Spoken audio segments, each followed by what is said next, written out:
कि ऐसा कहा जाता है कि ये लड़ाई दलित वर्सेस पेशवाज या ब्राह्मण्स या मराठास, ऐसा समाज में रॉन्ग नरेटिव।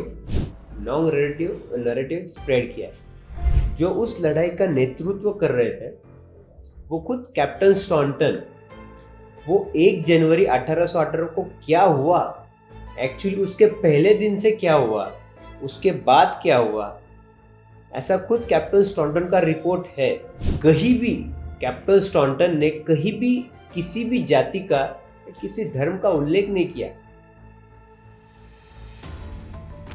ये जो सीक्वेंस ऑफ जो वॉर थे, बैटल्स, ये एक्चुअल में third Anglo Maratha war, third जो लड़ाई हुई थी वो 1 जनवरी को हुई थी।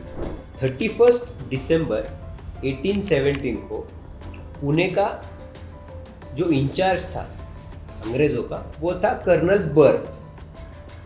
कर्नल बर्ग को ऐसे इंटेलिजेंस रिपोर्ट मिलता है कि Bajirao Peshwe with help of Chhatrapati Pratap Singh Maharaj Bhosale, वो शिवाजी महाराज की वंशज, including 28,000 forces are going to attack on Poona.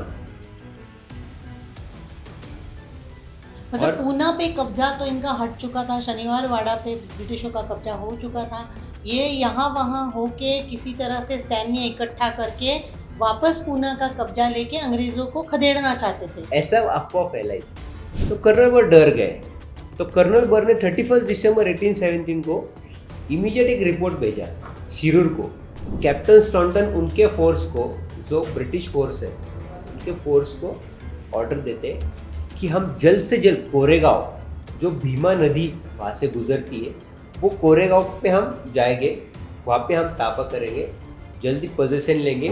Maratha की फौज में अरब और गोसावी और कुछ न्यूडक लोग रहते हैं, सिलेक्टिव फोर्सेस, वो जाके उनको बोलते, पेशवे उनको बोलते कि तुम ये 800 हो गए भाई, 800 को तुम सिर्फ डिफेंस करो, उनको यहाँ पे मत डाइवर्शन बेसिकली। हाँ। उनको एंगेज करके रखो और यहाँ तो पे यहाँ से हम छत्रपति को सेफली लेके जाएंगे। एक्चुअली इतने बड़ा जो आज बताया जाता है 28,000 है, एक ने 28,000 का तो मुकाबला ही नहीं हुआ इधर। वो पीछे वो तो किसी ये और सिर्फ रास्ते- 3,000 कि क्यों जी। कि बाबा तुम सिर्फ यहाँ पे इनको रिवर क्रॉस मत करने दो, क्योंकि हमें सेफली यहाँ से निकलने दो।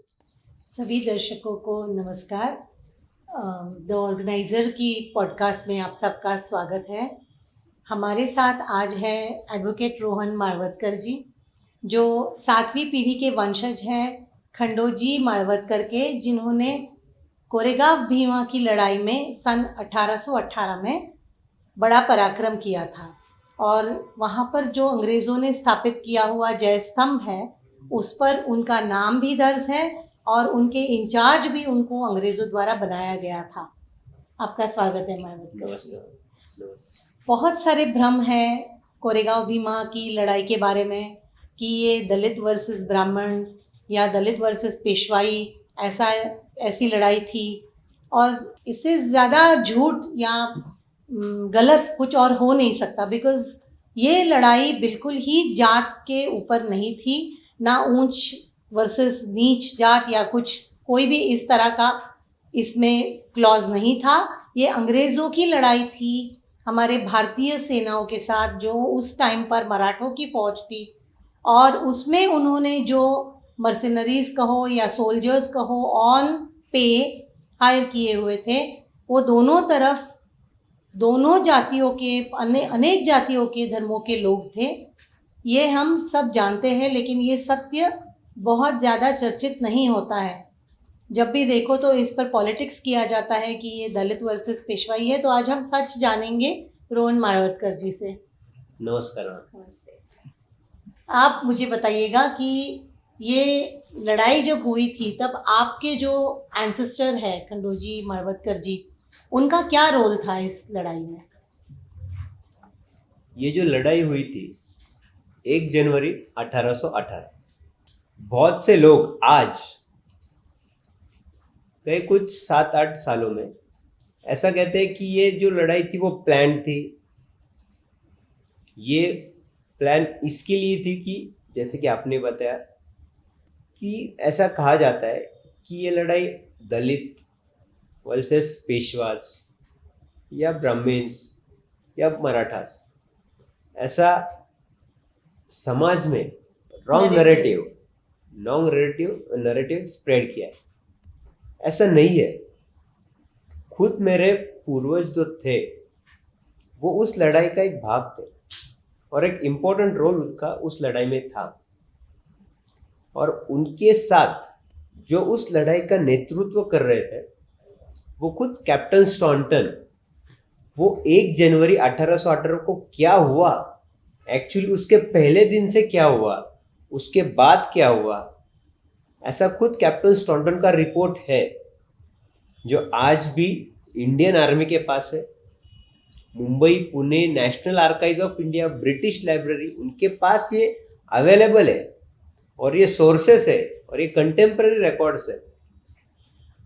कहीं भी कैप्टन स्टॉन्टन ने कहीं भी किसी भी जाति का किसी धर्म का उल्लेख नहीं किया कि अब चलो सामने पेशवा की 28,000 पेशवा है, हमने उनको काट दिया, अगर जो आज बताया या फिर वो ज्यादतियां कर रहे हैं हाँ निचली जातियों पर, हाँ, ऐसा इसलिए हमने लड़ाई की, ऐसा कुछ नहीं है। हम थोड़ा पीछे जाते हैं 1 जनवरी 1818 से थोड़ा पीछे जी। ये जो सीक्वेंस ऑफ जो वॉर थे, बैटल्स, ये एक्चुअल में 3rd एंग्लो मराठा वॉर, ये जो उसमें पहली लड़ाई हुई थी खड़की की 5 नवंबर 1817, सेकेंड जो लड़ाई हुई थी 14, 15, 16 नवंबर 1817, उसको येरवड़ा की लड़ाई कहा जाता है। थर्ड जो लड़ाई हुई थी वो 1 जनवरी को हुई थी और उसके बाद 4th लड़ाई भी हुई, आष्टी की लड़ाई। और आफ्टर दैट जून 1818 में बाजीराव पेशवे खुद होके सरेंडर करते हैं। बाजीराव पेशवे द्वितीय वो खुद होके सरेंडर, मतलब केवल 3rd मराठा एंग्लो वॉर के ये छोटी छोटी बैटल्स है, लड़ाई, राइट। हम तो 1st and 2nd Maratha Anglo war के बारे में चर्चा भी नहीं कर रहे। उस टाइम पर ज्यादातर प्रोविंसेस में मराठों का राज्य था, तो अंग्रेजों ने मराठों से लोहा लेके फिर जीता है भारत का चार्ज। और उसी पीरियड में मराठा आर्मी को ब्रिटिश में सपोर्ट किया था 1823 में, वो 2nd एंग्लो का है। पर हम अभी फिलहाल बात करें 3rd एंग्लो। तो खड़की की लड़ाई हुई, येरवड़ा की लड़ाई हुई, कोरेगांव की लड़ाई, ये अभी कोरेगांव की लड़ाई पे मैं आता हूँ जी। 31 दिसंबर 1817 को पुणे का जो इंचार्ज था अंग्रेजों का वो था कर्नल बर्ग। कर्नल बर्ग को ऐसे इंटेलिजेंस रिपोर्ट मिलता है कि Bajirao Peshwe with help of Chhatrapati Pratap Singh Maharaj Bhosale, वो शिवाजी महाराज की वंशज, including 28,000 forces are going to attack on Pune कुछ ही दिनों में, क्योंकि वो नजदीक आए हैं, वो चाकन के वहां पे आए हैं। चाकन जो कोरेगांव भीमा के नजदीक है और एक्चुअल में वहां पे वो थे बाजीराव पेशवे और छत्रपति प्रताप सिंह महाराज वहां पे थे। छत्रपति शिवाजी महाराज के वंशज प्रताप सिंह महाराज वो बाजीराव पेशवे के साथ चाकन में थे 31 दिसंबर को। उनको जाना था सातारा। बीच में पुणे में अंग्रेजों की फौज है और अंग्रेजों ने 1817 में ही शनिवार वाड़ा पे यूनियन जैक लगाया, ठहरा दिया था। इसीलिए वो कब्जा पूरा ब्रिटिशों ने किया था। और हमको मतलब तब के मराठा आर्मी को छत्रपति और बाजीराव जी के साथ ये पुणे क्रॉस करके सातारा जाना था, जो कि ये मीनवेल ये रोड लगता है पुलगांव, लोनीकंद, कोरेगांव के आसपास। मतलब पूना पे कब्जा तो इनका हट चुका था, शनिवार वाड़ा पे ब्रिटिशों का कब्जा हो चुका था। ये यहाँ वहाँ होके किसी तरह से सैन्य इकट्ठा करके वापस पूना का कब्जा लेके अंग्रेजों को खदेड़ना चाहते थे, ऐसा अफवाह फैलाई थी। ऐसी अफवाह मराठों ने फैलाई थी क्योंकि उन्हें सेफर साइड छत्रपति और बाजीराव जी को लेके हाँ, सातारा मगर वो पहुंचना था। रहेंगे तो ही कोई आगे की हाँ, लड़ाई हो सकेगी। हाँ, अगर छत्रपति ही नहीं रहे और कुछ पेशवा हुआ, भी नहीं रहे, इंसिडेंट हुआ तो कुछ भी हो सकता है आगे। उनको इसलिए उन्होंने सिर्फ अफवाह फैलाई दी थी कि अब हम अटैक करने वाले हैं, क्योंकि छत्रपति हमारे साथ है, वी आर नाउ स्ट्रांग। तो कर्नल बहुत डर गए। तो कर्नल बर डर गए। तो कर्नल बर ने 31 दिसंबर 1817 को इमीडिएट एक रिपोर्ट भेजा शिरूर को, जहाँ पे कैप्टन स्टॉन्टन उसके फौज के साथ शिरूर के कैंप में थे। जी। तो वहां पे जैसे ही कैप्टन स्टॉन्टन को रिपोर्ट मिलते कर्नल बर के, तो कैप्टन स्टॉन्टन इमीडिएटली वहां से शिरूर से 31 दिसंबर के नाइट 8 PM को निकलते। उनका रिपोर्ट है, वो आप शेयर कीजिएगा। कैप्टन स्टॉन्टन उनके साथ 2nd battalion 1st Bombay native infantry, इसके 500 पैदल सैनिक, द पुणे ऑक्सिलरी हॉर्स, उसके 250 घुड़सवार सैनिक, और मद्रास आर्टिलरी के 25 यूरोपियन सैनिक इंक्लूडिंग 2 तोप्स, ऐसे होके शिरूर से निकलते। मतलब टोटल ये जो नंबर है तो वो 775 उनके हिसाब से, और एज पर गैजेटियर रिकॉर्ड्स 834 का उनका टोटल फोर्सेस था। ये सब शिरूर से निकलते 31 दिसंबर 1817 को। वहां से अर्जेंट रिपोर्ट आता है, उसको आना है, निकलना है जल्दी। तो वो उनके साथ कुछ ज्यादा खाना पीने का नहीं लेते। बहुत से सैनिक विदाउट फूड ही निकलते हैं वहां से, कि अर्जेंट पहुंचने होता है। तो शिरूर से निकलते होके अगले दिन 1 जनवरी 1818 को वो कोरेगांव के पहले एक तड़ेगांव ढमढेरे नाव का गांव है, वहां पे पहुंचते। कैप्टन स्टॉन्टन के फोर्सेस को दिखता है कि वह सामने जो फुलगांव है वहां पे बड़ी संख्या में मराठा की आर्मी खड़ी है। शायद हमें देर हुआ है पुणे पहुंचने के लिए, क्योंकि अगर हमें पुणे जाना है तो इन 28,000 को हमें क्रॉस करना चाहिए, और इट्स नॉट पॉसिबल कि 834 army will fight with 28,000। So captain Staunton उनके फोर्स को, जो ब्रिटिश फोर्स है, उनके फोर्स को ऑर्डर देते हैं कि हम जल्द से जल्द कोरेगांव, जो भीमा नदी वहां से गुजरती है, वो कोरेगांव पे हम जाएंगे, वहां पे हम ताबा करेंगे, जल्दी पोजीशन लेंगे। क्योंकि कोरेगांव का जो तब का स्ट्रक्चर था, गांव को एक वॉल कंपाउंड था, क्योंकि फ्लड्स के वजह से अगर पानी आता था, कि वो वॉल कंपाउंड था बहुत पहले से, ऐसे गैजेट में रिकॉर्ड्स है। तो वो वॉल कंपाउंड हमें एक बचाव करेंगे भीमा नदी का फ्लड्स। हाँ, वो जाते थे, इसलिए उन्होंने वॉल कंपाउंड किया था, वो गाँव वाले पहले की बात है। तो वो वॉल कंपाउंड भी हमें डिफेंस करेगी। क्यों? क्योंकि वहां से अगर कोई मराठा की आर्मी ने हम पे अटैक किया, तो with help of this wall we will protect ourself. Correct. तो वो वहां पे गांव में जाते हैं। गांव में 2 मंदिर भी है। तो ब्रिटिश सैनिक क्या करते हैं, गांव के मंदिरों में और वहां के कुछ घरों में अपना एम लगा के रखते हैं कि वो हम पे अटैक कर सकते हैं।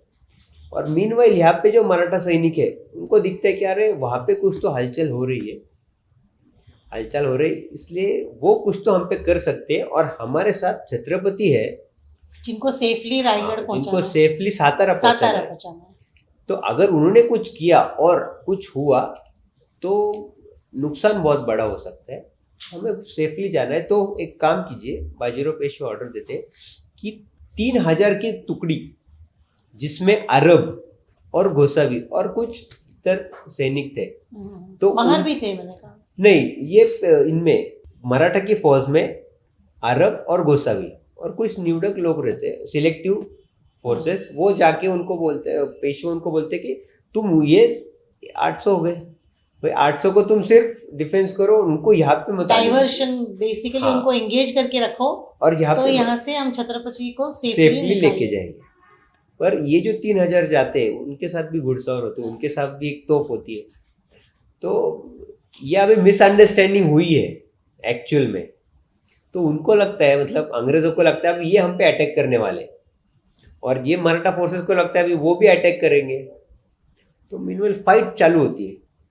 ब्रिटिश आर्मी की फौज के पास जो 2 तोप थे, तो उनमें से एक तोप वो ब्लास्ट करते मराठा आर्मी की तरफ।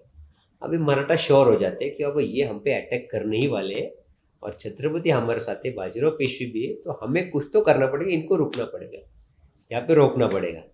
तो ये जो अरब और गोसाई सैनिक है ये रिवर क्रॉस करके गांव को चारों तरफ से घेर देते हैं। अरब इन्फेंट्री थी ना? हाँ, मराठा की, ये रोक देते हैं वहां पे। और अभी वॉर चालू हो जाता है। रात के 31 को रात को निकल के उन्होंने ना कुछ खाना खाया है ना ज़्यादा पानी पिया है।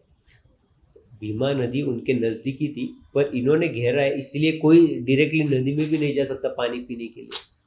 इनके अंग्रेज़ों के हाल कर देते हैं। और कुआं भी शायद उनके कब्जे में नहीं था। नहीं, कुछ नहीं। तो अभी होता क्या, फाइट चालू होती है। अरब की टुकड़ी के कुछ सैनिक गांव में घुस जाते हैं, पर अंग्रेजों के सैनिकों में कौन थे? ज़्यादातर नेटिव्स थे, लोकल इंडियंस ही थे, जिसके हमारे भी पूर्वज वो ब्रिटिश आर्मी में ही थे।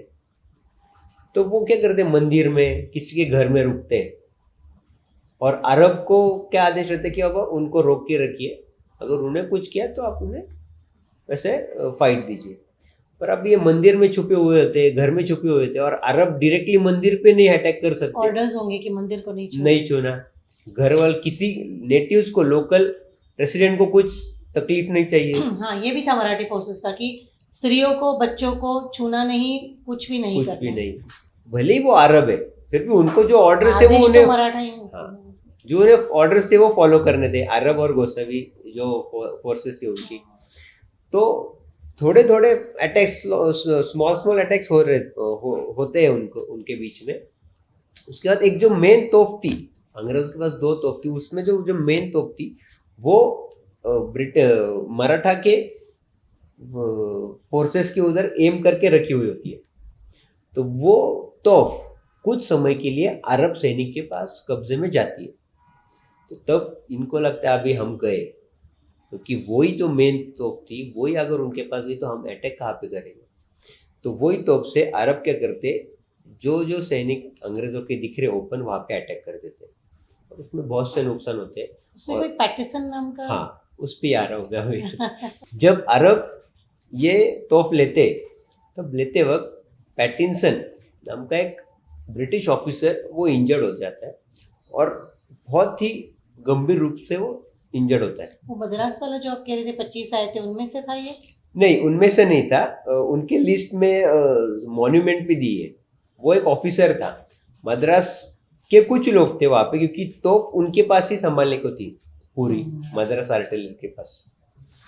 पैटिनसन इंजर्ड हो जाते उसमें।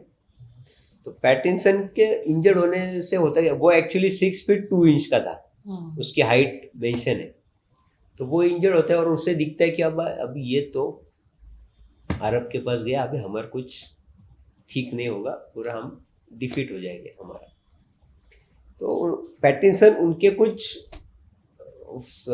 सोल्जर्स को बुलाता है कि आओ, जो कोई नजदीक हो आओ मेरे साथ, हम तो फिर से ले लेंगे। हराकेरी करते हैं, कुछ तो करके हो तो हमें चाहिए, नहीं तो हम कोई भी जिंदा नहीं रह सकता, क्योंकि अभी अरब को पूरा डू और डाई।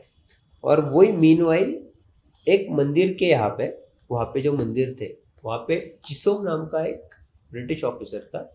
वो देखता है, अरे चलो हम देख के आते बाहर क्या चालू है। तो जैसे ही वो मंदिर से बाहर पड़ता है, अरब उसको उसकी मुंडी छाट देते डायरेक्टली,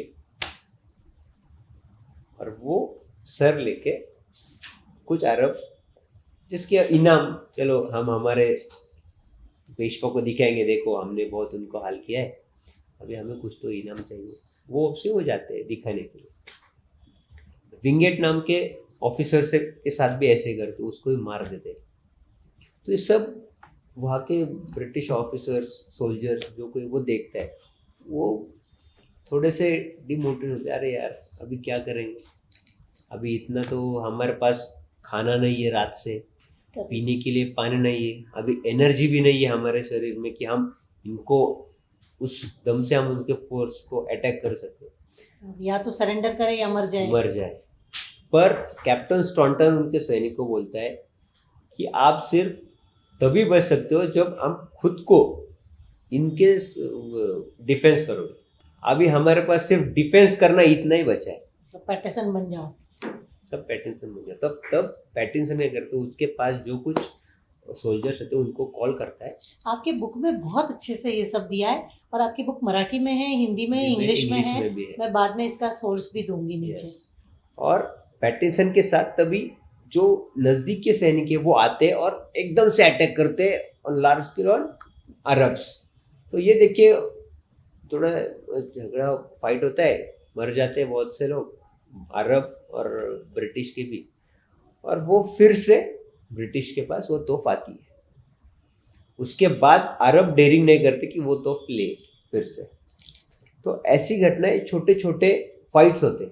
एक्चुअली इतने बड़ा जो आज बताया जाता है 28,000 है, एक ने 28,000 का तो मुकाबला ही नहीं हुआ इधर। वो पीछे वो तो किसी ये और सिर्फ रास्ते- 3,000 कि जी। क्यों कि बाबा तुम सिर्फ यहाँ पे इनको रिवर क्रॉस मत करने दो, क्योंकि हमें सेफली यहाँ से निकलने दो। करेक्ट, Meanwhile- डाइवर्शनरी टैक्टिक हाँ। था ये। जो कि कैप्टन स्टॉन्टन को ऑर्डर्स कहते हैं कि तू शिरूर से निकल और पुणे में पूना पे आ जा। एडिशनल शनिवार वाड़ा protect पुणे को प्रोटेक्ट। अब ये लड़ाई एक 8-9 घंटे की हो जाती है। देखते देखते ब्रिटिश मराठा सैनिकों को कंफर्म हो जाता है कि अभी इनके पास वो अभी हालत नहीं है, अभी ये कुछ रिवर क्रॉस नहीं कर सकते, क्योंकि इनके खाने पीने के पूरे हमने सोर्स तोड़ दिया है। नदी से पानी लेने के लिए भी हम इन्हें नहीं आ सकते, उनके पास कुछ बचा ही नहीं है। तो ये सिर्फ और वो मंदिर, छोटा सा गांव होगा, उधर इतनी सेना को खिलाने के लायक तो कुछ नहीं। स्टॉक तो होगा नहीं। और इसी तो फाइट्स होते हैं, उतारू घोड़ा तब जाता है, उसमें बहुत से नेटिव्स को भी तकलीफ होती है, क्योंकि वो देखते अरब देखते हैं कि इनको भी तकलीफ हो रहा है, अभी ये भी फाइट कुछ करेंगे नहीं, तो काम हो गया है। We will go back and we will observe that actually अब ये क्या हालचाल कर रहे हैं। अगर इन्होंने फिर से डेयरिंग की, रिवर क्रॉस करते, तो we will attack on them again. तो वो कुछ नहीं करते। कैप्टन स्टॉन्टन बोलते हैं अभी बचो, खुद बचो। ये 8-9 घंटे इसमें बीत जाते हैं। इसमें स्मॉल फाइट, मैं इस घर में छुपा हूँ, वहां से अरब आए, उनको मारो, गोली से मारो, तो मतलब डिसीजन निर्णायक कुछ भी नहीं नहीं हुआ। हुआ इधर। अगले ना दिन, इस लड़ाई से कुछ बड़ा हुआ। क्योंकि मराठों ने क्या सोचा था, अभी जो यहाँ पे फोर्सेस है, ब्रिटिश फोर्सेस, उसमें ऐसा बड़ा कोई ऑफिसर नहीं है, जैसे कि जनरल स्मिथ, एल्फिंस्टन जो कि तब के रेसिडेंट थे, ऐसे कोई नहीं। फिर इनके साथ फाइट करके क्या करे। हाँ। जो कि येरोड और स्मॉल फ्राइज है ये। जो कि येरोड और खड़की की लड़ाई में एल्फिंस्टन का तब का बंगलो उन्होंने जलाया था? मराठा ने जलाया था। और उस Exactly. बंगलो का 80,000 रुपीज का 1817 में नुकसान हुआ था। उसमें बहुत से इंपॉर्टेंट डायरीज एंड बुक्स थे एल्फिंस्टन के। आज भी वो पुणे में बंगला है, और वो बंगलों पे एक बोर्ड लगा है कि in battle of Khadki this bungalow was been burned by the Maratha forces. ऐसा आज भी है वहां पे बोर्ड। वो एल्फिंस्टन का वो तो बाजीराव सेकंड के ही सैनिकों ने किया था।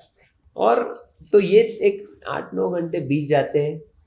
रात का वक्त, अभी 24 घंटे से भी ज़्यादा समय बीत जाता है कि अब इनको खाने के लिए कुछ नहीं, पीने के लिए पानी नहीं, ये वीक हो जाते हैं पूरा।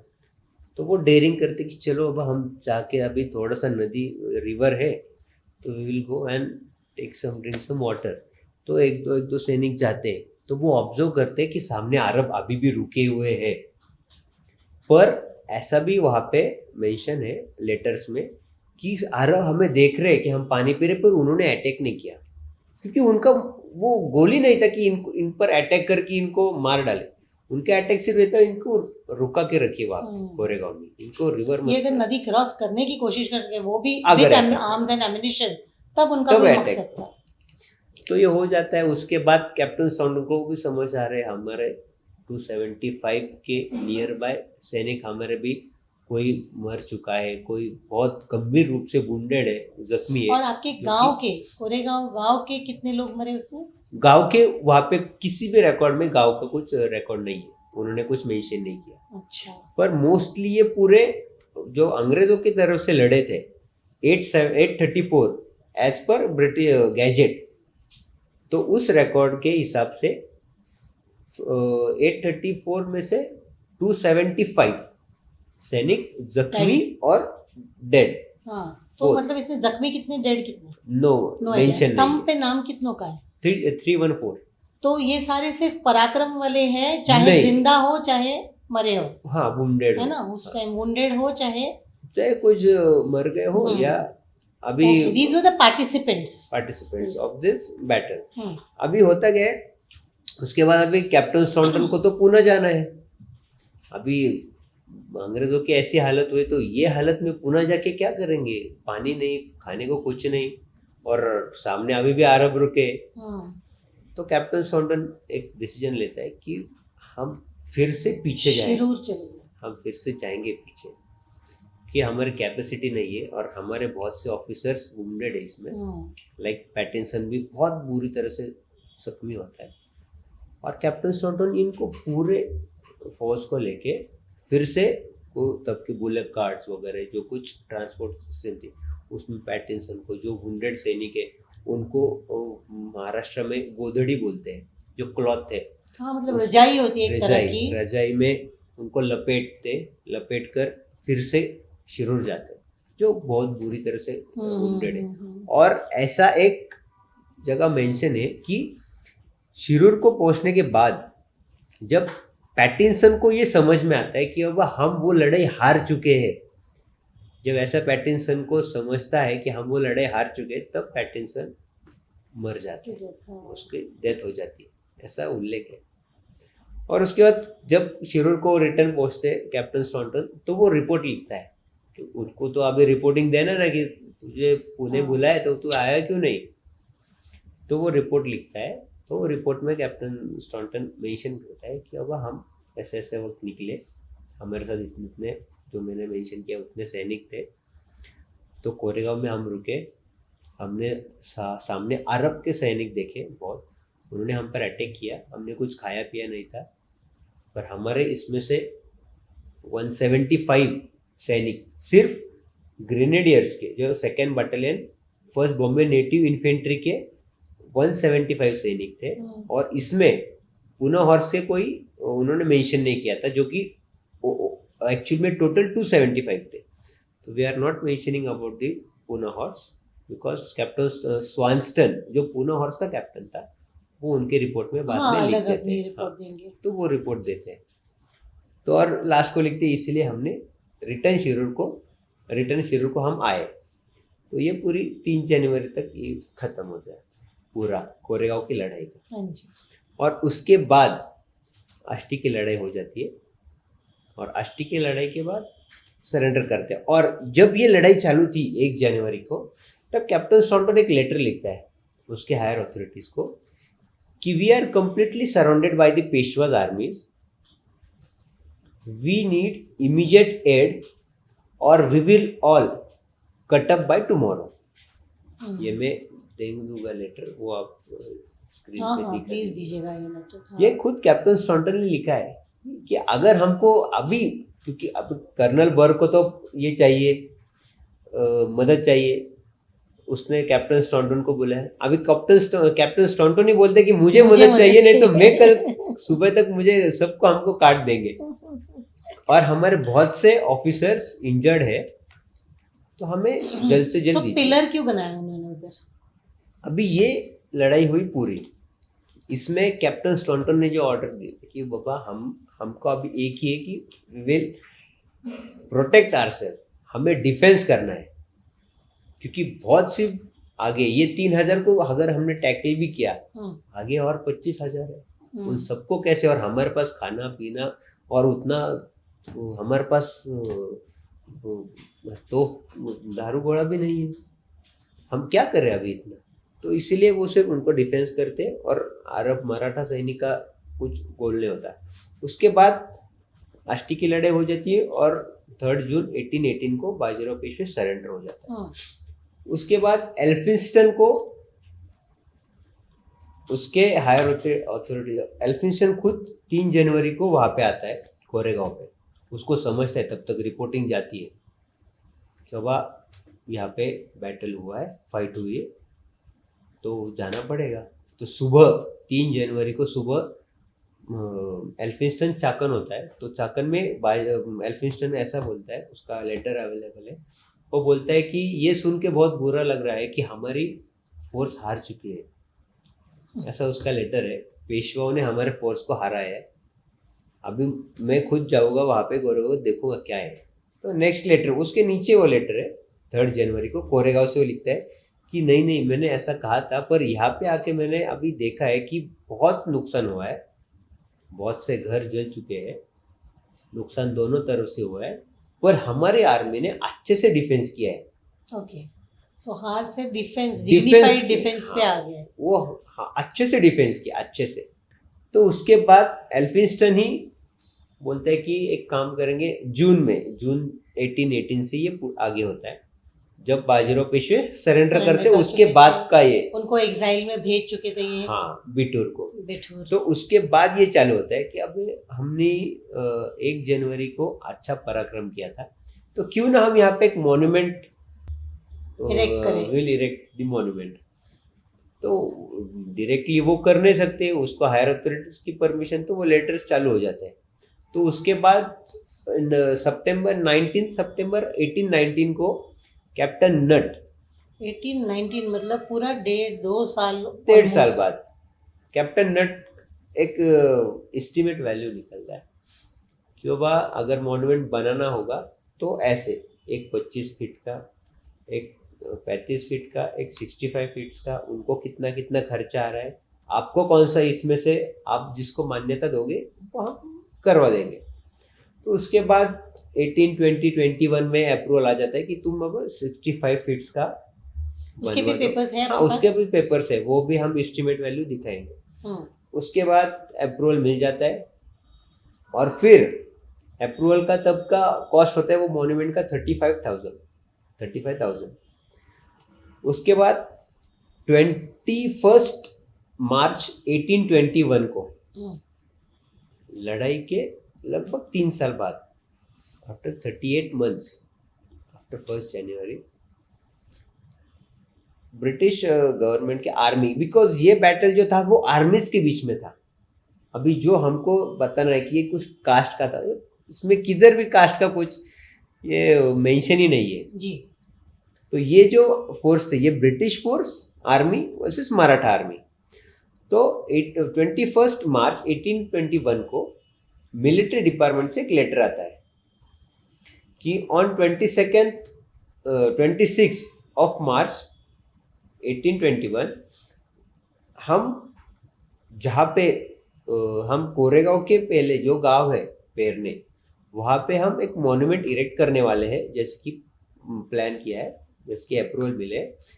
तो वहाँ पे हम एक आर्मी का जो सल्यूट वगैरह हम आज भी देते हैं, जैसे कि हमारे अगर कोई सैनिक शहीद हुआ होगा तो हम वहाँ पे उसे प्रॉपर उसका जो कुछ आखिरी राइट्स करते हैं, तो वहाँ पे वैसा हम करने वाले हैं। तो वहाँ पे 26 मार्च को सब जन आइए, सब लोग आइए, और ग्रेनेडियर्स रेजिमेंट के तो खास करके आइए, ग्रेनेडियर्स रेजिमेंट के तो वो पूरे लोग आते हैं वहाँ पे। 26 मार्च को वहाँ पे फंक्शन चालू होते हैं, और वहाँ उस लेटर में ऐसा उल्लेख है, वो मैंने डेट इसलिए बताई, उस लेटर में इस मॉन्यूमेंट को मिलिट्री मॉन्यूमेंट करके कहा है कि we are going to erect an military monument, so the whatever function is going to be organised you all should come there. उनको एक इनवाइट किया। तो 26 मार्च को वो सब आते हैं वहाँ पे। फंक्शन रात को 5-6 बजे इवनिंग को चालू हो जाता है, और वहाँ पे सेम जो आज भी इंडियन आर्मी या उससे पहले करते कि एक प्रॉपर परेड होती है, उसके बाद उन्हें सलामी दी जाती है, कैनन्स या गन्स हाँ, की सैल्यूट दी जाती है, और वो फंक्शन चलता है। और रात के 2 और बजे उसमें उन फैमिलीज को भी बुलाया होगा जो उसमें हिस्सा लिए थे आपके गांव से? वैसे तो कुछ मेंशन नहीं है, पर वहाँ पे जब चालू होता है, हम वहाँ महाराष्ट्र में उसे भूमि पूजन कहते हैं, तो वैसा ग्राउंड ब्रेकिंग से। हाँ, तो वहाँ पे 26 को ये चालू होता है। तो तब वहाँ पे क्या करते हैं? अच्छा, स्तंभ अभी बना नहीं है? नहीं अभी तक नहीं Plan बना है। है, सिर्फ आज उसकी पाया भरनी है, जो भूमि पूजन है आज Foundation। उसका, हाँ आज उसका फाउंडेशन है। तो foundation stone is going to be Stone laying। Laid on 26 of मार्च।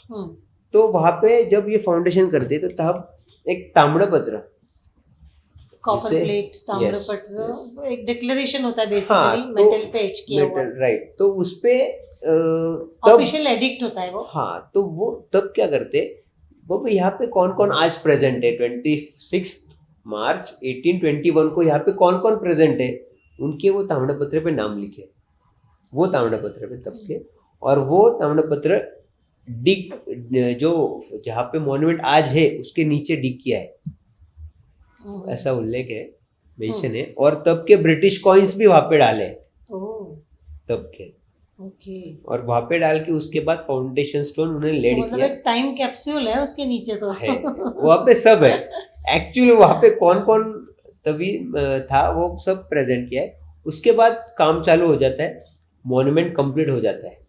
1824 को मॉन्यूमेंट अक्टूबर नवंबर तक कंप्लीट हो जाता है जी। पूरा, with the surrounding wall compound and all. अभी मॉन्यूमेंट तो कंप्लीट हुआ, उसके ऊपर 4 फ्लैग्स है, जो 2 मराठी में है और 2 इंग्लिश में है। ब्रिटिश पहले प्लान करते कि हम यहाँ पे फारसी में भी लेंगे, पर वो बोलते ये महाराष्ट्र है तो यहाँ पे फारसी कुछ ज़्यादा इफेक्टिव नहीं, तो will keep it only in Marathi and English. तो 2 मराठी और 2 इंग्लिश के फ्लैग्स वहाँ पे लगा देते हैं।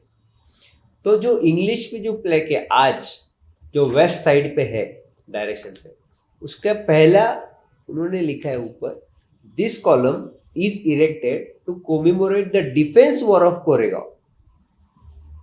कोरेगांव का डिफेंस वॉर, उसके स्मरणार्थ ये मॉन्यूमेंट इरेक्ट किया है। ये मॉन्यूमेंट पे लिखा है, विक्ट्री नहीं बोला है, विक्ट्री नहीं बोला है मॉन्यूमेंट पे। और एक जगह ये ऊपर का, और उसके नीचे ऐसे लिखा है, one of the proudest Trump, ऐसे लिखा है प्राउडेस्ट ट्रम्प। तो वो उसके बहुत से मीनिंग होते हैं, और एक्चुअल में मैंने जो रिसर्च किया और मैंने जो पढ़ा है, अभी ब्रिटिशर्स ऐसे थे कि वो मिस्टेक्स नहीं करते थे, पर जब हम मॉन्यूमेंट पढ़ेंगे तब ऐसा दिखने को आता है कि ब्रिटिशर्स ने बहुत से मिस्टेक किए, क्योंकि कोमेमोरेट का स्पेलिंग गलत है, मेन मॉन्यूमेंट का ही स्पेलिंग है कि उन्होंने मॉन्यूमेंट लिखा है, MANUMENT, जो मॉन्यूमेंट वगैरह, उन्होंने बहुत से मिस्टेक किए, क्योंकि उनको मालूम है कि वो जल्द से जल्द कुछ तो हम करेंगे। उसके बाद अभी कंप्लीट हो जाता है पीछे की तरफ से, वहाँ पे एक मैं बताना चाहता हूँ, इंग्लिश में एक नाम है जो कि आज के लोग कहते हैं, और हिस्ट्री में है वैसा मेंशन, कि जिनके नाम के पीछे नाक है, मतलब फॉर एग्जांपल तन्नाक हुरनाक एक नाम है मॉन्यूमेंट पे मेंशन, तो उसके आगे उसकी वो क्या वो है, तो उसकी पोजीशन क्या थी वो वॉर में, जैसे कि कैप्टन स्टॉन्टन, वो कैप्टन था, तो उसका वो तन्ना खुरना की ऐसे दिखा है कि वो ड्रमर था, और जो नाग सैनिक है वो महारकाश से बिलोंग करते हैं, तो वो ड्रमर था, ऐसे मॉन्यूमेंट पे मेंशन है। तो ये जरा एक अलग कुछ दिखाई दिया मॉन्यूमेंट, क्योंकि situation in today's India schedule, it's a part of the schedule caste, right. And ये इसीलिए मैं बताना चाहता हूँ, क्योंकि उन्होंने एक ये बताने से एक मैसेज भी दिया कि हमारे ऊपर ऐसी सिचुएशन ही आई थी कि जाओ कोई भी लड़ो पर खुद का डिफेंस करो। तो वो डिफेंस किसने किया, तो सबने किया। तो ड्रमर हो, तू तेरा देख मैं मेरा देखता हूँ, सबने अपना अपना डिफेंस किया। वो डिफेंस में वो वुंडेड हो गया, वो बाद में मर गया। तो ऐसा उस पे है। मराठी में भी 2 फ्लैग्स है, वहाँ पे भी है, और हमारे खंडोजी का नाम मराठी के पार्टी में है, जो शिलेदार खंडोजी लिखा है। शिलेदार मतलब? शिलेदार मतलब सरदार बोल सकते हैं। अच्छा, leader of that particular group, platoon. और जमादार जो तब की हमारी ये थी पोजीशन थी, हमारा जो पद था उसका भी as per Molesworth dictionary, Jamadar means a group of leader. Army का पोस्ट था, राइट? आर्मी का पोस्ट। नॉर्थ में जमादार का मतलब कुछ अलग ही होता है नॉर्थ इंडिया में, बट आर्मी में, ब्रिटिश आर्मी में जब ये वर्ड यूज होता था, जमादार सो एंड सो, और महाराष्ट्र में भी फौजदार वगैरह। Right right. तो ये आर्मी की पोस्ट हुआ Post है। करती थी, काफी रिस्पॉन्सिबल पोस्ट हुआ करती थी, with people under their Right. Care. the leader of the group means the leader of the group is जमादार। और हमें ये तब पोजीशन दी उन्होंने हमको। हमारा एक्चुअल में सरनेम है मालवतकर। तो उसके बाद वहाँ पे अभी मॉन्यूमेंट कंप्लीट हुआ है। अभी यहाँ पे कोई तो इंचार्ज चाहिए इसे मॉन्यूमेंट को देखने के लिए, ये मॉन्यूमेंट क्यों बांधा है, क्यों खड़ा किया, इसका हिस्ट्री बताने के लिए। तो लोग तो कहते हैं कि ये कास्ट वॉर था, ये लोअर कास्ट वर्सेस दलित वर्सेस ब्राह्मण पेशवा था। तो ब्रिटिशों ने फिर चार्ज दिया होगा किसी दलित को वगैरह उसका, उस मॉन्यूमेंट का? नहीं, इसके ऊपर एक बहुत अच्छा एक लेटर है। जब मॉन्यूमेंट कंप्लीट हो जाता है, ऑब्वियसली वो ब्रिटिशों ने बांधा है, तो ब्रिटिश एक लेटर लिखते 22 नवंबर 1824 को। ये मिलिट्री डिपार्टमेंट का लेटर है तब के British army. Available in national archives? Yes, available national archive, Pune archive, Mumbai archive as well as British library. जी। तीनों चारों क्या है जगह वो लेटर? वो लेटर ऐसा है कि अभी मॉन्यूमेंट कंप्लीट हुआ है, तो we have to appoint an person as an in charge to look after the pillar. हाँ, उसकी अस्मिता भी तो रखनी होगी। हाँ। मॉन्यूमेंट बन गया, अभी आगे क्या? तो उस लेटर में कंडीशंस है, 6 कंडीशंस है। पहली कंडीशन ऐसी है, मतलब अपॉइंट किसको करना है किसको इसके भी करना है, कंडीशंस है। ओके। क्योंकि वो किसको भी नहीं ना दे सकते जी। जिसको देना है कुछ वो रिस्पॉन्सिबल पर्सन चाहिए। तो उसकी पहली कंडीशन ऐसी होती कि बाबा एक ऐसा तुम एक सोल्जर वहाँ पे अपॉइंट करो जो 1 जनवरी 1818 की जो लड़ाई हुई थी 6 साल पहले, आज हम 1824 में है उस लेटर के हिसाब से, 6 साल पहले उस लड़ाई में जो पार्टिसिपेट था सोल्जर, उसको यहाँ पे अपॉइंट करो। सेकेंड, वो जो कुछ अपॉइंटमेंट होगी उस सोल्जर ने एक मेरिटोरियस सोल्जर वो चाहिए जिसने पराक्रम मतलब का छुप के ना बैठा हो, लड़ा हुआ होगा, जिसने अच्छे से लड़ाई की है, वो 1 जनवरी की।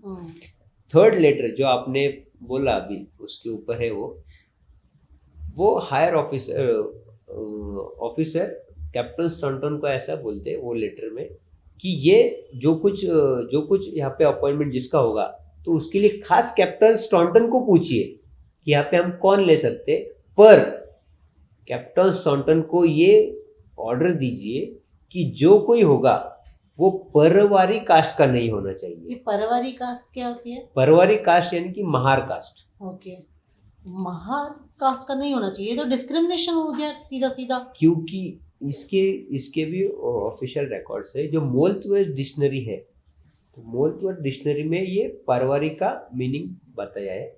और उसका और एक reference doctor Baba Saheb Ambedkar writing and speeches volume 17 part 3 page number 9, first जो चैप्टर है ग्रेट फाइट, उसमें भी महार और परवारी ऐसा मेंशन है। ओके, सो हम इस कंडीशंस पे वापस आते ये हैं। तीसरा कंडीशन की परवारी कास्ट का नहीं होना चाहिए। फोर्थ कंडीशन ऐसी होती कि जो कोई यहाँ पे अपॉइंट किया होगा उसने, जो कोई यहाँ पे ट्रैवलर्स विजिटर्स जो कोई आएंगे, उसको इतिहास जो 1818 में जो बैटल हुआ था, एक्चुअल क्या हुआ था, वो सबको बताना चाहिए। एक गाइड भी बोल सकते हैं। उन्होंने तो वो गवर्नमेंट अपॉइंटमेंट होने वाली थी, तब की आर्मी अपॉइंटमेंट। फिफ्थ कंडीशन ऐसी थी कि ये उसको रिस्पॉन्सिबिलिटी तब तक देनी चाहिए जब तक इस जो कोई अपॉइंट किया होगा इंचार्ज, उसका मेल वंशज जब तक है, तब मतलब तक वही डलहौसी स्टाइल से मेल लाइनेज जब तक है, मेल ब्लड लाइन चलती रहेगी तब तक। और लास्ट कंडीशन, सिक्स्थ कंडीशन ऐसी थी कि मॉन्यूमेंट के एडजेसेंट जो लैंड है, तो ये उन्हें ग्रांट कीजिए इन फ्यूचर। ये 22 नवंबर 1824 का लेटर। जबकि आपका घर उधर नहीं था तभी। ये ब्रिटिश काल में दिया गया जमीन थी वहाँ पे, to be in charge of that अभी तक। हाँ, अभी 22 नवंबर 1824 तक हम वहाँ पे नहीं है अभी तक, मतलब अपॉइंटमेंट ही नहीं किया था, ये सिर्फ कंडीशंस थी। उसके बाद कैप्टन स्टॉन्टन खंडोजी का नाम सजेस्ट करते हैं, क्योंकि उनके अंडर ही थे सारे लोग, तो कैप्टन स्टॉन्टन वो लड़ाई के प्रमुख थे, तो उन्हें मालूम है किसने क्या लड़ाई, कंडीशंस कहाँ फुलफिल होती कहाँ है। फुलफिल होते हैं। तो एज पर कैप्टन स्टॉन्टन 18 दिसंबर 1824 को general order was been published or was been given to Khandoji Marwatkar, that it was signed by chief secretary of the army, और उसमें डायरेक्टली लिखते as per the recommendation of Captain Staunton Khandoji is been appointed as an in charge of this pillar. और खंडोजी की cast community क्या है? मराठा है, मतलब जो नॉर्थ में ठाकुर, जाट, क्षत्रिय, खत्री, महाराष्ट्र में का वो मराठा। तो उनको अपॉइंट करते 13 दिसंबर 1824 को, राजपूत मराठा, राइट। और तब से लेके आज तक मैं as an descendant of Khandoji Marwadkar are in position, you are the seventh generation are in position. तो क्या वो ड्यूटी अभी भी आपके पास है? पोजीशन भी है? पोजीशन भी है आज। तब ब्रिटिशों ने जो हमको वहाँ पे बिसाइड दी मॉन्यूमेंट, हमें जो वहाँ पे तब बंगलो बांध के दिया था, तो वो आज तक है। और आप रहते भी वहीं हो? हाँ, वहाँ पे रहते हैं। मॉन्यूमेंट के हमारे घर से ही पास होना है, पास होने मॉन्यूमेंट को जाने। और आज भी अगर वहाँ आए तो आपके परिवार से कोई आके बता हाँ, देंगे मेरे कि फादर, क्या हुआ था? हाँ, मेरे पापा खुद आर्मी रिटायर्ड ऑफिसर है। उन्होंने 32 ईयर्स। फैमिली में और भी आर्मी ऑफिसर्स मेरे दादाजी भी आर्मी में थे, पर दादाजी सॉरी वो मराठा रेजिमेंट में थे। पापा भी 15 मराठा रेजिमेंट में थे। तो ये मैं इसीलिए बता रहा हूँ कि अब जो मैं सच, जो एक्चुअल में हिस्ट्री जो फाइट हुआ था 1880 में, जब मैं ये बताता हूँ कि यार एक्चुअल में ऐसा हुआ था, तो मुझे लोग यार तू तो गद्दार है, मुझे ऐसे लोग। हाँ, क्योंकि लेफ्टिस्ट और जो सेपरेटिस्ट और जो नक्सल्स हैं, उन्होंने केवल ये बात को लेकर कि दलित का लोगों का भी सहभाग था इसमें, उनके नाम देख के उन्होंने उस मॉन्यूमेंट को ही दलित मॉन्यूमेंट, दलित विक्ट्री ओवर पेशवा, ऐसे सब कुछ डिक्लेयर कर दिया। और आपने देखा होगा एल्गार परिषद के बाद आपके बीमा कोरेगांव बीमा में राइट्स भी हुए थे। एक मराठा युवक की डेथ भी हुई थी, जिसको उन्होंने, हमारी लुटेरेंस दिल्ली के पत्रकारों ने उसको दलित की डेथ बता दी। वो एक बोटे और वो क्या किस्सा है अभी मैं ये कंप्लीट कर देता हूँ। उसके पहले बहुत से लोग ऐसे कहते हैं कि ये वो, तो मेरे पापा ने और मेरे परदादा ने लगभग 60 इयर्स उन्होंने इंडियन आर्मी के लिए दी, विदाउट कुछ स्वार्थ नहीं। आर्मी मतलब देश सेवा पूरा। तो मुझे जो लगता है कि अब परदादा ने हमारे जो मेरी पीढ़ी थी, उन्होंने जो किया था वो गलत है, ऐसा कुछ नहीं था। तब as per needs, as per job they were part of British army. And अभी जो आपने कहा कि मॉन्यूमेंट में जो लिखा है कुछ सैनिक है विविध कास्ट के, तो मुझे ये बताना बहुत जरूरी होता है कि जब पूना हॉर्स का था, पूना हॉर्स जो ब्रिटिश की एक, Poona horse and second battalion, first Bombay native infantry and Madras artillery, this 3 were part of that battle 1818। उसमें से 2, मतलब जो second battalion first Bombay native infantry है, वो आज इंडियन आर्मी में वो कार्यरत है। They are serving for the nation today. Their name today is second 2 grenadiers. Okay, 2 grenadiers क्यों चेंज किया? ब्रिटिशों ने उनको, अभी आज we are independent, so many of the battles में उस पर भी आने वाला हूँ, नेम चेंज हुए। जो पुणे ऑक्सिलरी हॉर्स थी, सॉरी, जो पहले के में 2 ग्रेनेडियर्स थे, तो 2 ग्रेनेडियर्स से मेरे पापा जो आर्मी में थे, तो हमने कुछ पत्र व्यवहार किए थे कि बाबा ये बैटल का आपसे रिलेशन है। जैसे कि we are descendant of Khandoji Marwadkar, you are also an descendant as that to second battalion, so you please provide us the documents। तो उन्होंने हमें कुछ लेटर्स दिए, उन्होंने कास्ट कॉम्पोजिशन बताई है, क्योंकि उनके पास है वो अवेलेबल, कि वो कौन सैनिक रिक्रूट कर रहे थे, उनके पास वो रिकॉर्ड्स है। तो उनमें उन्होंने बताया कि जो 500 पैदल सैनिक थे, तो उसमें से मराठा, गुजर मुसलमान, मीनाज, आहिर्स, महार्स, ऐसे सैनिक थे। महार उन्होंने मेंशन नहीं किया, बट मराठा में वो सब इंक्लूड होते। ये आर्मी का रिकॉर्ड है। और जो सेकेंड बटालियन और जो दूसरी यूनिट थी जो पुणे ऑक्सिलरी हॉर्स की, वो आज इंडियन आर्मी में द 17 पुणे हॉर्स करके वो उनका वो कार्यरत है। और उनके भी 1817 का एक रिकॉर्ड है, वो कौन से सैनिक रिक्रूट करते थे।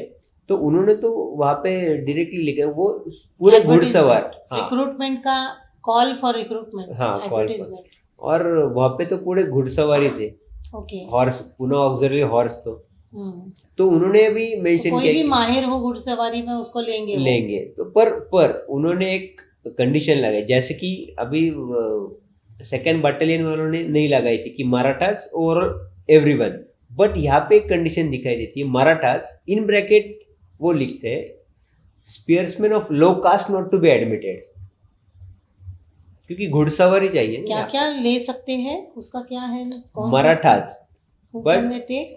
Sunni, Sheikh, Mughal, Pathan, Sindhi, Baluchi, Brahmin, Rajput and Maratha. Spearsman of low caste not to be admitted. Okay, क्यों स्पीयर्समैन ऑफ लो कास्ट क्यों नहीं भाई? वो अंग्रेजों ने इतना ज्यादा डिस्क्रिमिनेशन खुद किया और बिकॉज ऑफ लो कास्ट घुड़सवारी।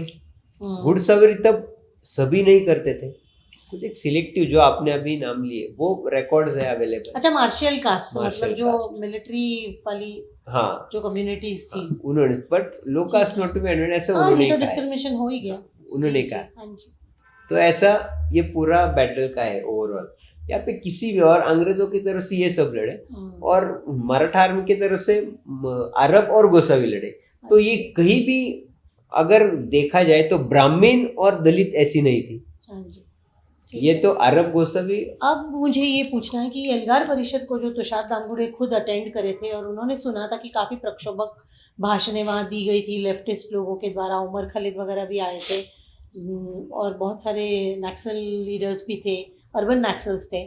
तो उसके बाद दूसरे दिन आपके गांव में क्या हुआ? आप घर में थे उस दिन? हाँ हम घर में थे वहाँ पे। हाँ जी, कोरेगांव भीमा में। कोरेगांव भीमा एक्चुअली नदी के वो साइड है। हाँ, आज जहाँ पे मॉन्यूमेंट है वो पेरने गांव में है। हाँ जी। और हमारा घर भी पेरने में ही है। तो मॉन्यूमेंट भी पेरने में पेरने में जो ये लोग कहते हैं कोरेगांव भीमा बोलते रहते हैं। नहीं, ये वैसा नहीं है। कोरेगांव में जस्ट फाइट मतलब नजर में आ सकता है, इतना नजदीक है। हाँ नजर में आ सकते हो, just river, we have to cross the river and okay.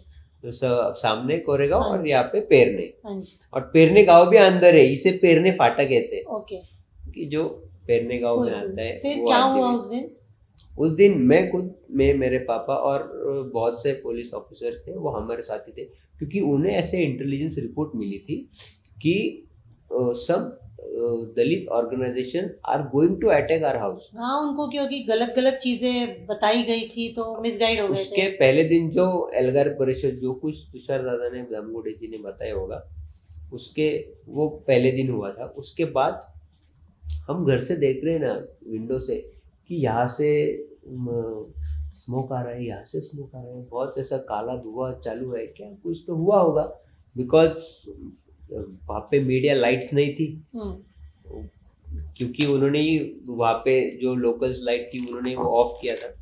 और नेटवर्क का इशू था, जैमर लगाए थे कि मैसेजिंग का थोड़ा सा उनको एक प्रिकॉशन के हिसाब से उन्होंने किया था।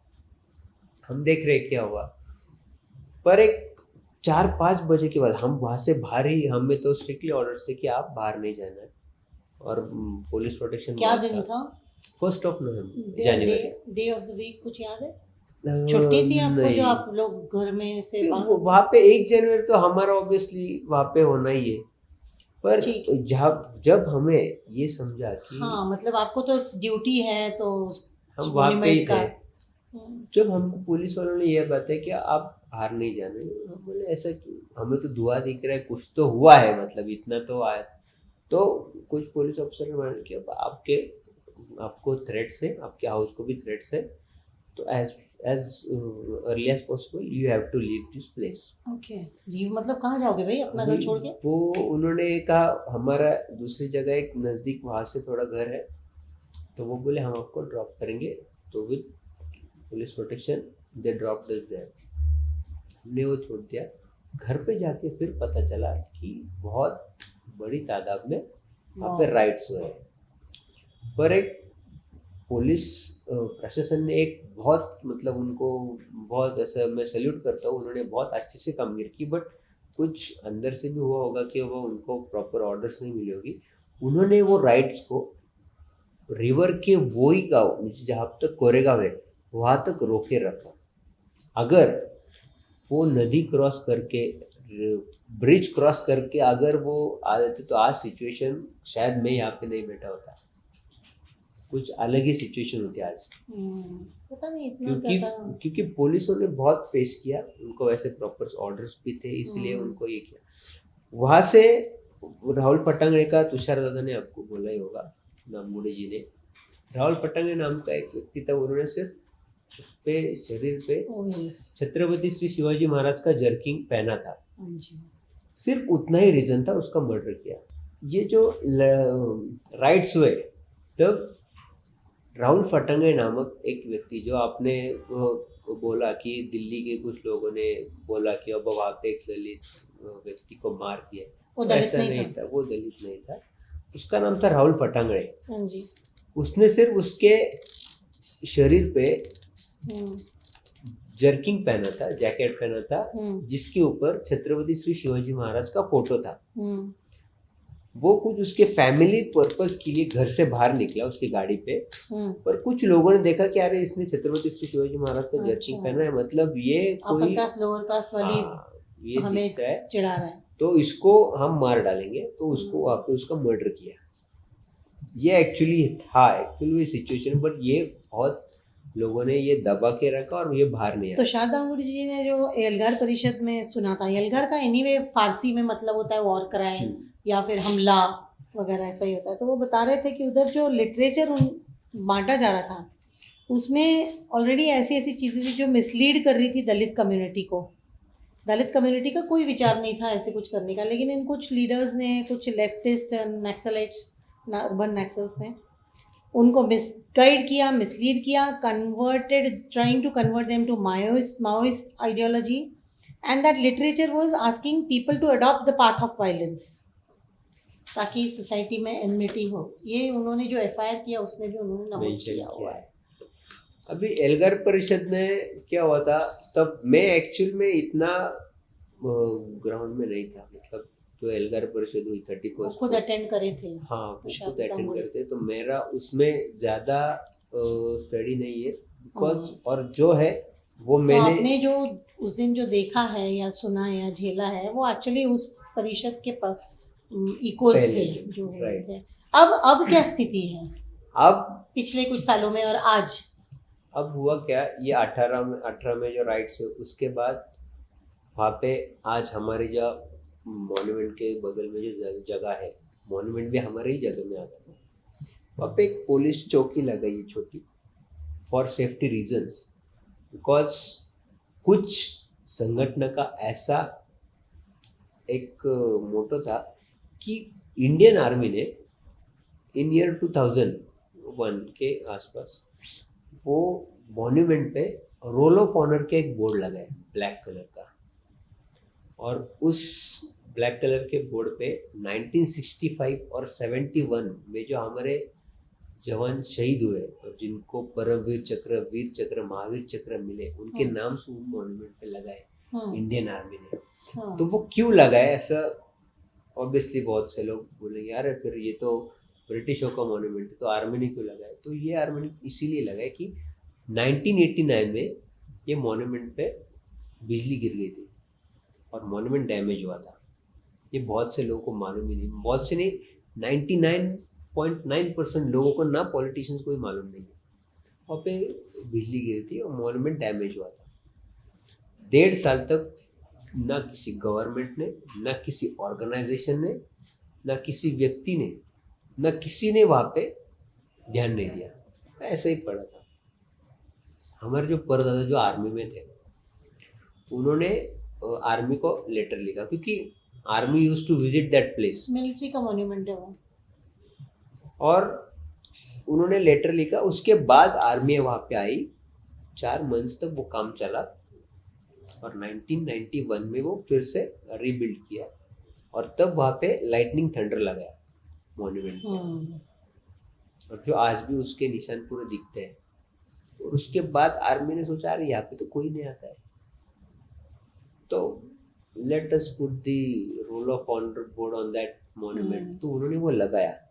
तो उनके कुछ ऐसा अलग हेतु नहीं था, क्योंकि वो एक्चुअल बिलोंग ही आर्मी से उनसे करता है। कि जैसे कि मैं खंडोजी से बिलोंग करता हूँ, वो पुणे ऑक्सिलरी हॉर्स से बिलोंग करते हैं। आज 2 ग्रेनेडियर जैसे कि कैप्टन स्टॉन्टन के यूनिट से बिलोंग करते हैं, वैसे उन्होंने उनका वो अधिकार तो उन्होंने लगवाया। यहाँ पे ना स्टेट गवर्नमेंट का कुछ भी रोल नहीं है। और आपने जो कंडीशन पूछा आज क्या है, तो from last few years approx now 2009, मतलब 14-15 ईयर्स हुए, कुछ जैसे सोशल मीडिया एक्टिव हुआ,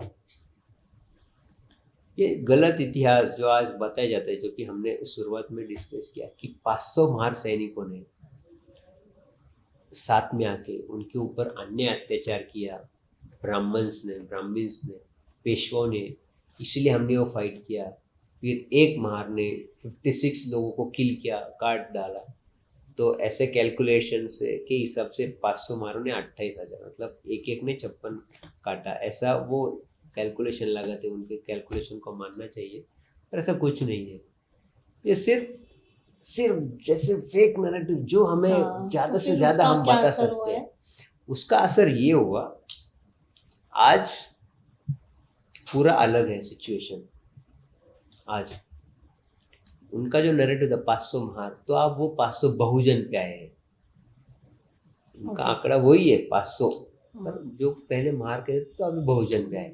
क्यों उन्हें मालूम है? ऐसे तो कुछ वहाँ पे मॉन्यूमेंट पे अगर मिसगाइड करने वाले जो लोग हैं उन्होंने ऐसा किया है कि लोगों में फूट पड़ जाए, और मॉन्यूमेंट अगर हाई क्लास लो क्लास ऐसी डिविजन्स तैयार हो जाए सोसाइटी में। और मॉन्यूमेंट पे अगर हमने नाम पढ़े तो मोस्टली नाम मॉन्यूमेंट में मराठा सैनिक, मराठा है, दलित है, सभी है। 2 नंबर पे अगर किसका नाम है तो वो मुसलमान का है।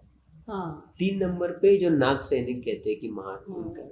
4 नंबर पे सिख राजपूत, सिख मतलब इतने सारे लोगों का है, लेकिन कास्ट डिवाइड्स के लिए। और ये रिपब्लिकेंट मॉन्यूमेंट वाली क्या बात है उसमें? 1955 में प्रेसिडेंट ऑफ इंडिया ने तब ऐसे बहुत से लड़ाई जो हमने डिस्कस किया, ऐसे बहुत से बैटल ब्रिटिशों ने 1818 और उसके प्री से 1947 तक लड़े थे। बहुत से बैटल जिसमें लोकल लोगों को पार्टिसिपेट्स थे, from British side also and from native people also. तो वहां पे 1955 के प्रेसिडेंट के ऑर्डर में रिपग्नेंट एंड नॉन रिपग्नेंट के वहां पे डिस्कशन हुआ। तो वहां पे प्रेसिडेंट ने कहा कि हम एक 100 की लिस्ट निकालेंगे, एक 100 बैटल्स की जो नॉन रिपग्नेंट है, which are not going to effect our national sentiments. Correct, क्योंकि थे तो वो इन्वेडर्स ही ब्रिटिश, राइट, उनकी जीते हम क्यों बनाए। राइट, तो उन्होंने नॉन रिपग्नेंट की एक 100 की लिस्ट निकाली। ये लिस्ट 1966 में आफ्टर 11 मंथ्स ये list from defence ministry, repugnant वाली भी निकाली, नॉन रिपग्नेंट वाली। नॉन तो अच्छे वाले हो गए ना। हाँ, नॉन वहाँ पे you can celebrate there and this battle will not hurt your national sentiment. Correct, but repugnant monuments, repugnant battle honours जो हमारी राष्ट्रीय अस्मिता, हमारी गरिमा को ठेस पहुंचे, वो रिपग्नेंट है। तो उसमें ये कोरेगांव का बैटल, करेक्ट, कि कोरेगांव के बैटल में जैसे कि हमने डिस्कस किया, ब्रिटिशों की तरफ से मोस्टली नेटिव्स थे और मराठा जो कि खुद छत्रपति थे। अगर आज हम ये बताते कि मराठा हार गए, तो इसका मतलब हम अपने ही सन्स ऑफ द सॉइल्स के हारने की, हमारा राज चली जाने की, स्वराज खत्म होने की खुशियां मना रहे। पर ये चीज ये हर्ट करती कि आज ये सब इतना डॉक्यूमेंट हो के भी आज crore of rupees from last 6 years approximately 70 to 80 crore rupees 1 जनवरी की एक दिन के कार्यक्रम के लिए यहाँ पे खर्च किया जाता है। और by government of Maharashtra. What for? To celebrate this 1st January battle. Government of Maharashtra ये सेलिब्रेट करती है क्यों? From last 6 years. ये तो समझ नहीं आया।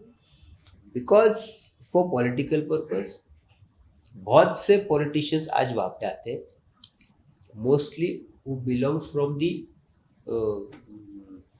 दलित कास्ट और उनको एक मिसगाइड किया है हिस्ट्री के लेके.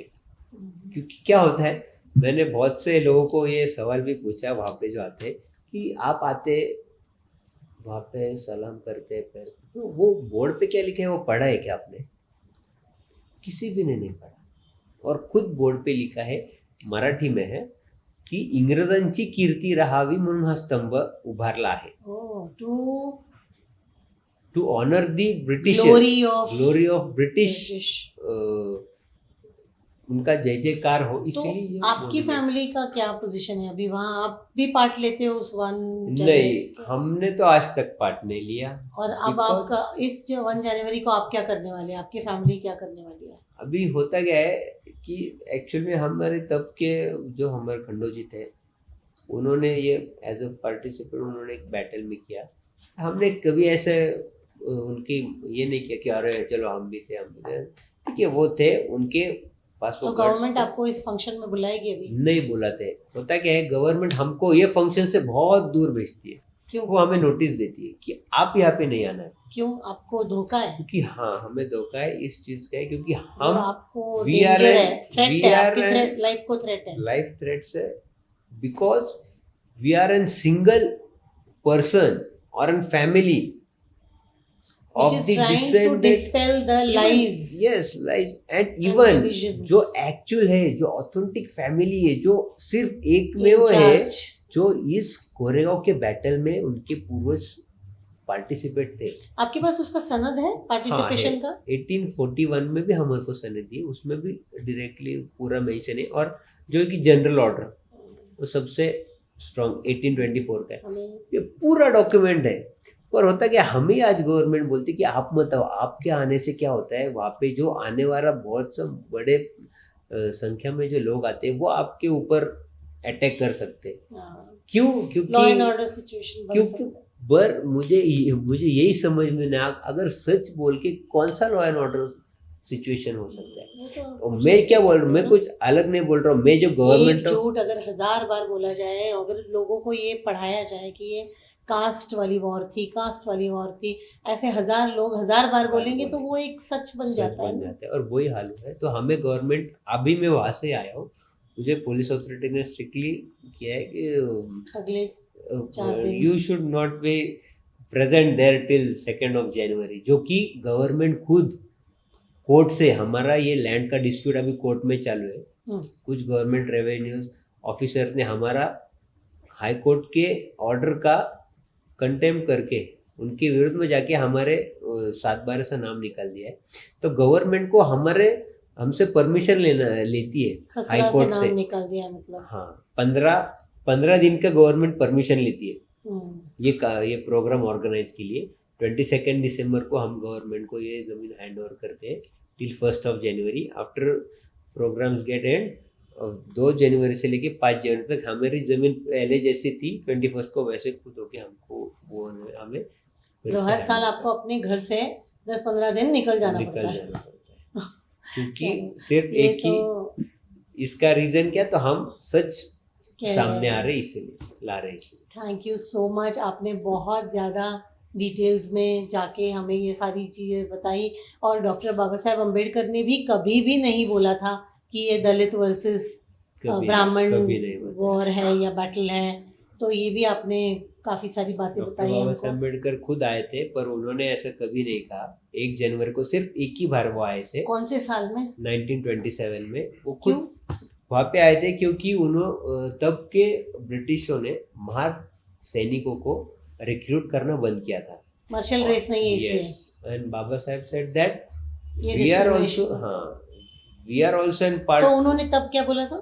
वहाँ पे जब वो आए थे, डॉक्टर बाबा साहेब अम्बेडकर नामक बुक है जो धनंजय कीर ने लिखा है, जो खुद जब डॉक्टर बाबा साहेब अम्बेडकर लाइव थे तभी उन्होंने वो बुक लिखा, तो खुद डॉक्टर बाबा साहेब अम्बेडकर ने पढ़ के उसे अप्रूवल दिया है। उसके बुक का नाम क्या है, लिखा है उसमें? उसमें लिखा है की महाराणी ब्रिटिशांच्या वतीने लढावं ही अभिमानाची गोष्ट नाही। ओह, मतलब it is not thing of pride कि महारू को ब्रिटिशों की तरफ से लड़ना पड़ा। और ये बाबा साहेब ने वो कहा। कहाँ की एक बात है जहाँ उन्होंने कहा था कि जब मराठे निर्णायक तरीके से जीत रहे थे तो उन्होंने चले withdraw क्यों किया, गए, withdraw। विड्रॉ क्यों गए? ये डॉक्टर जो मैंने उसका रेफरेंस दिया था, doctor Baba Saheb Ambedkar writing and speeches volume 17 part 3 chapter first great fight, उसमें ये मेंशन है कि when victory was within their reach, within Peshwa's reach, why the Peshwa's army withdrawn from the Koregaon.